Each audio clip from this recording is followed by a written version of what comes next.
Welcome back to KRB science videos. Word ఎనాలజీలో భాగంగా second set of questions తోటి ఈ వీడియోకి వస్తున్నాం. సో యాజ్ యూజువల్ ప్రతి కాంపిటేటివ్ ఎగ్జామ్లోనూ మనకి రీజనింగ్ పార్ట్లో వచ్చేటటువంటి one of the most important part word analogy. First క్వశ్చన్లోకి వెళ్తున్నాం డైరెక్ట్గా. Fruit, apple. సో ఫస్ట్ది fruit, second apple. So apple అనేది ఒక ఫ్రూట్, అంటే ఫ్రూట్కి ఒక ఎగ్జాంపుల్ యాపిల్ అనమాట. మరి మ్యామల్ అంటే పాలిచ్చి పెంచే జంతువు, క్షీరదం అంటాం తెలుగులో. సో మ్యామల్కి ఎగ్జాంపుల్ ఏంటి అని అంటే it's a cow. Next Satyajit Ray, ఈయన సినిమా ఫీల్డ్కి సంబంధించిన ఆయన. మరి రవిశంకర్ అనే ఆయన ఎవరు అని అంటే Ravishankar he belongs to music, he is a musician. అలాగే ప్రీవియస్ పేపర్లో వచ్చిన మోడల్స్లోది క్రికెట్ బ్యాట్తో ఆడతాం. ఆల్రెడీ ప్రీవియస్ ఒకసారి చెక్ చేసుకోండి, ప్రీవియస్ పేపర్స్లో ఉన్నాయి.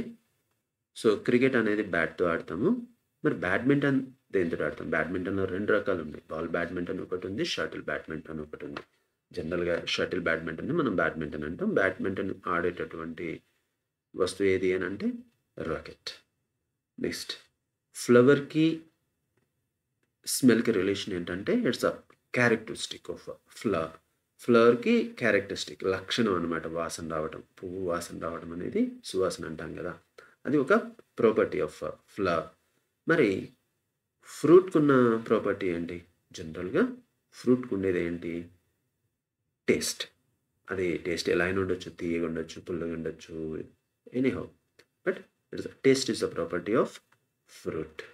అలాగే రిపీటెడ్ కంట్రీకి first person of the country president. Then who is the first person of state? రిపీటెడే, ప్రీవియస్ వీడియోలో కూడా ఉంది, ఇది గవర్నర్. అలాగే ఇది కూడా రిపీటెడే. స్కూల్కి ఎందుకు వెళ్తాం మనము అని అంటే ఎడ్యుకేషన్ కోసం వెళ్తాం, చదువుకోవడానికి వెళ్తాం. మరి టెంపుల్కి ఎందుకు వెళ్తాం? ప్రే చేయడానికి వెళ్తాం. ఇంతకుముందు వీడియోలో చూడండి, టెంపుల్ ప్రే అని ఇచ్చారు, స్కూల్కి ఏంటి అని ఇచ్చారు. ఇప్పుడు కొద్దిగా రివర్స్లో ఇచ్చారు. సో రిపీటెడ్గా వస్తున్నాయి, జాగ్రత్తగా గమనించుకోండి, బాగా ప్రాక్టీస్ చేసుకోండి. అలాగే వెస్ట్ బెంగాల్కి కోల్కతాకి రిలేషన్ ఏమిటి అని అంటే వెస్ట్ బెంగాల్ యొక్క క్యాపిటల్ సిటీ కోల్కతా.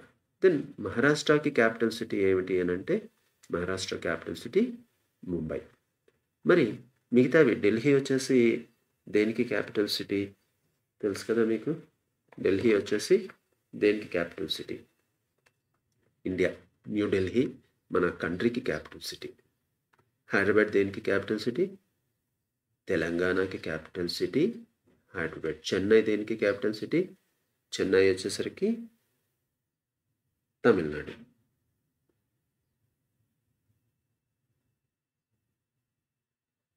మరి డార్జిలింగ్ దేనికి క్యాపిటల్ సిటీ?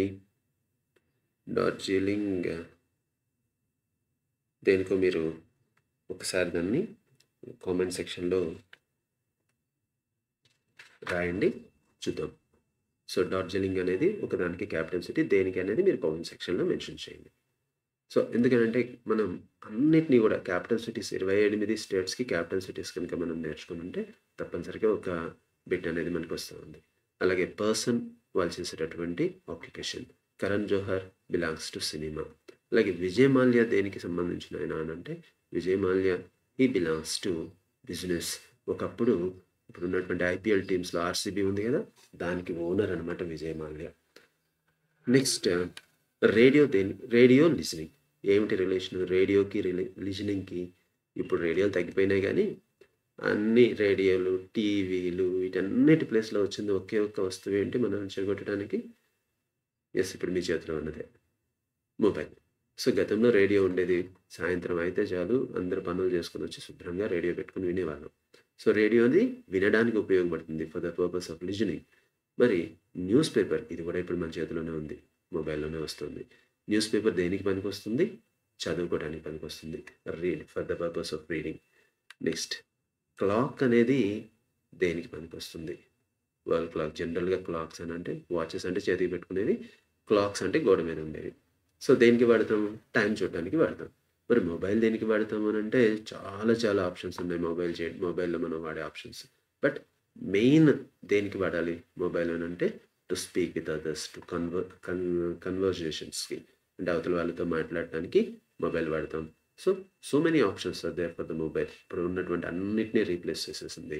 బట్ మెయిన్ అసలు మొబైల్ యొక్క ఉద్దేశ్యం to speak with others. Next మళ్ళీ ఇంకొకటి వచ్చింది రిపీటెడ్‌గా సత్యజిత్ రే. ఇంతకుముందు కూడా వచ్చింది సత్యజిత్ రే. ప్రీవియస్ వీడియోలో కూడా ఉంది. సత్యజిత్ రే దేనికి సంబంధించిన ఆయన అంటే సినిమా ఫీల్డ్.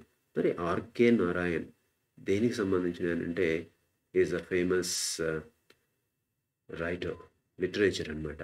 ఈయన రాసినటువంటి 'మాల్గుడి డేస్' అనే ఒక స్టోరీ బాగా ఫేమస్ అయింది. 'మాల్గుడి డేస్'. సో హీఈస్ అ లిటరేచరిస్ట్, అంటే లిటరేచర్ రాసాను, సాహిత్యం రాసాయినటువంటి ఆర్‌కే నారాయణ్. అలాగే అగైన్ మళ్ళీ క్యాపిటల్ సిటీస్ వచ్చాయి. చెన్నై దేనికి క్యాపిటల్ సిటీ? తమిళనాడుకి. రాంచీ అనేది దేనికి క్యాపిటల్ సిటీ అంటే జార్ఖండ్. జార్ఖండ్ అనడంతోటే మనకు గుర్తుకొచ్చే మనిషి ఎంఎస్ ధోని. మరి మధ్యప్రదేశ్కి క్యాపిటల్ సిటీ ఏంటి? నేర్చుకుని ఉంటే మళ్ళీ ఇప్పుడు చూడండి, ఇప్పటి వరకు వచ్చినటువంటి 32 బిట్స్ ప్రీవియస్ వీడియోతో కలిపి ఎన్నిసార్లు రిపీట్ అయిందో చూసుకోండి. మధ్యప్రదేశ్ భోపాల్, అస్సాం డిస్పూర్, ఛత్తీస్గఢ్ రాయ్పూర్, ఉత్తరాఖండ్ డెహ్రాడూన్.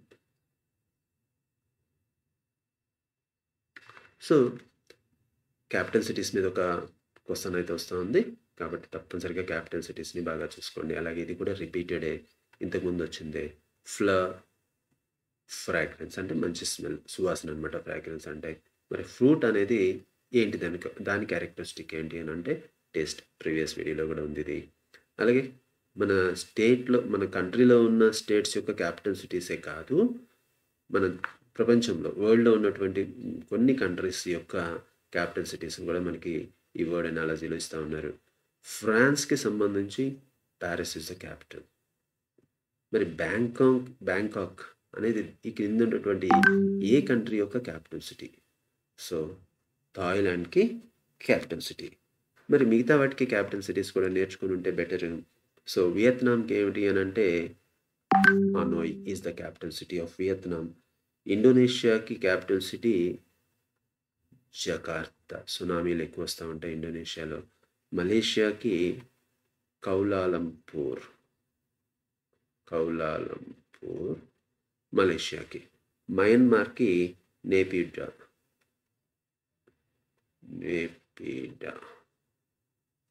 సో మనం బయట ఉన్నటువంటి క్యాపిటల్ సిటీస్ని కూడా, అంటే అదర్ కంట్రీస్ యొక్క క్యాపిటల్ సిటీస్ని కూడా కొన్నైనా సరే మనకి, అంటే చుట్టుపక్కల ఉన్న దేశాలు వాటికైనా సరే నేర్చుకుని ఉండటం, లేదా ఇంపార్టెంట్ కంట్రీస్కి నేర్చుకుని ఉండటం అనేది మంచిదన్నమాట. అలాగే books, writers. Theory of evolution రాసింది చార్ల్స్ డార్విన్. మరి థియరీ ఆఫ్ రిలేటివిటీని రాసింది ఎవరు అని అంటే Albert Einstein. Is equal to MC square అని చెప్పేసి ఈయన రాసిన దాంట్లో ఉంటుంది. Is equal to MC square అంటే మాస్, లైట్, స్పీడ్ కలిపితే ఎంత ఎనర్జీ వస్తుంది అనేది ఆల్బర్ట్ ఐన్స్టీన్ కనుక్కున్నటువంటి థియరీ ఆఫ్ రిలేటివిటీలో ఉంటుంది. నెక్స్ట్ మరి సర్ సివి రామన్ ఏం కనుక్కున్నారు అని అంటే ఈయన వచ్చేసరికి scattering of light.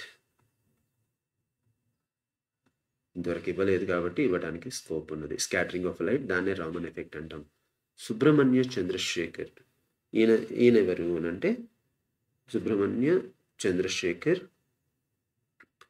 Chandrasekhar limit అని చెప్పేసి mass of A white dwarf star, maximum mass of a white dwarf star అనే దానికి కనుక్కున్నారు సుబ్రహ్మణ్య చంద్రశేఖర్. దాన్ని మనం చంద్రశేఖర్స్ లిమిట్ అని అంటాం.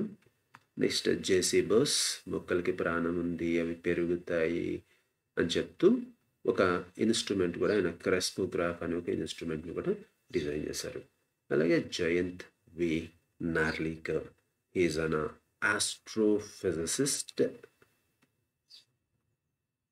ఆస్ట్రోఫిజిసిస్ట్ లేదా కాస్మాలజీ సంబంధించినటువంటి ఆయన, మన ఇండియా నుంచి. సో ఇలా ఎవరెవరు ఏం చేస్తారు అనేది వాళ్ళ ఇది కూడా నేర్చుకొని ఉంటే బాగుంటుంది. అండ్ దెన్ మళ్ళీ రిపీటెడే, అంటే మీరు వెంటనే రిపీట్ అయింది అనుకోవద్దు. ఇది ఒక సంవత్సరం వచ్చిన బిట్, నెక్స్ట్ది ఒక సంవత్సరం వచ్చినటువంటి బిట్. క్రెస్కోగ్రాఫ్ ఇందాక చెప్పుకున్నట్టే పై బిట్లో చెప్పుకున్నట్టుగా Jagadish Chandra Bose. Theory of evolution డైరెక్ట్గా పైన ఉంది. మనకి ఆన్సర్ ఎవరు అని అంటే చార్లెస్ డార్విన్. అలాగే జయంత్ వి నార్లీకర్ గురించి పైన మాట్లాడుకున్నాం, ఆస్ట్రోఫిజిసిస్ట్, ఖగోళ శాస్త్రవేత్త అండ్ కాస్మాలజీ. ఆల్బర్ట్ ఐన్స్టీన్ పైన వచ్చింది ఆల్రెడీ, థియరీ ఆఫ్ రిలేటివిటీ గురించి. అలాగే ఎస్ఎస్ భట్నాగర్, ఈయన కెమిస్ట్ అనమాట. He was a chemist. అలాగే he was the first director general of CSIR. అలాగే సిఆర్ రావు, ఈయన both the chemist and he was also a mathematician.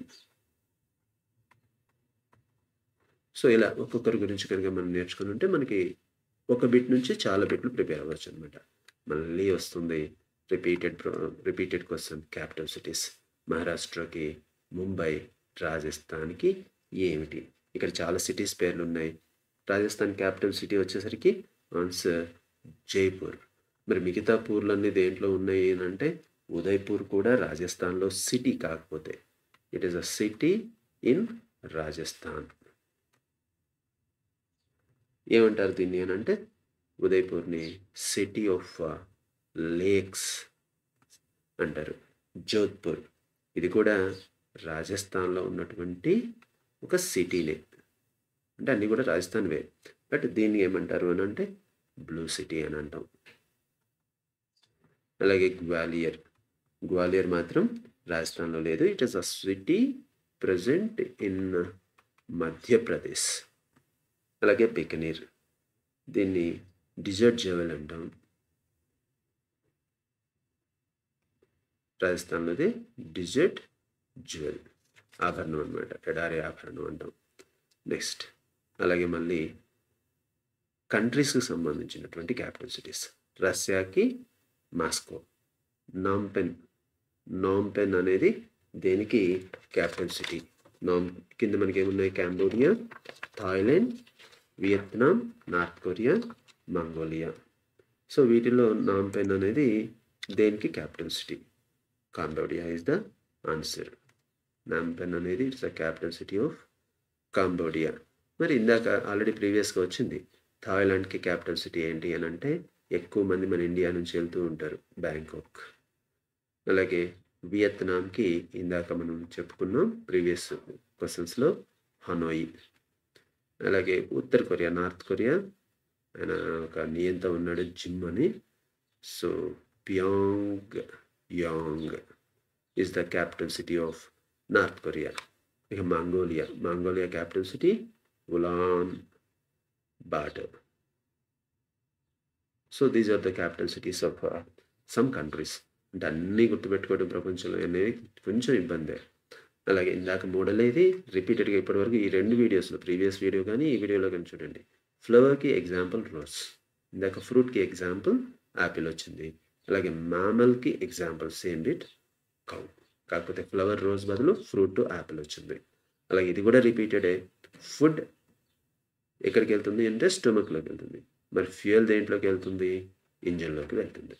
So ఈ 21 to 40 బిట్స్లో దాదాపు ఒక 50% బిట్స్ రిపీటెడ్ కానీ సిమిలర్ బిట్స్ కానీ వచ్చినాయి. ఎక్కువగా రిపీట్ అవుతున్న బిట్స్ ఏంటంటే క్యాపిటల్ సిటీస్, అలాగే ఫ్లవర్ రోజ్, అలాగే persons and their occupations, scientists.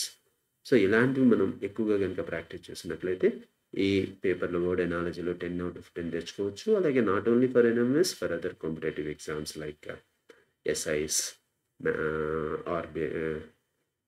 అలాగే ఎస్ఎస్సి ఎగ్జామ్స్ కావచ్చు, ఆర్ఆర్బీ కావచ్చు, వీటన్నిటికీ కూడా చాలా చాలా ఇంపార్టెంట్. సో ఈ వీడియో కనుక మీకు నచ్చినట్లయితే లైక్ చేయండి, షేర్ చేయండి, అలాగే సబ్స్క్రైబ్ చేసుకోండి and wait for the next video. Thank you.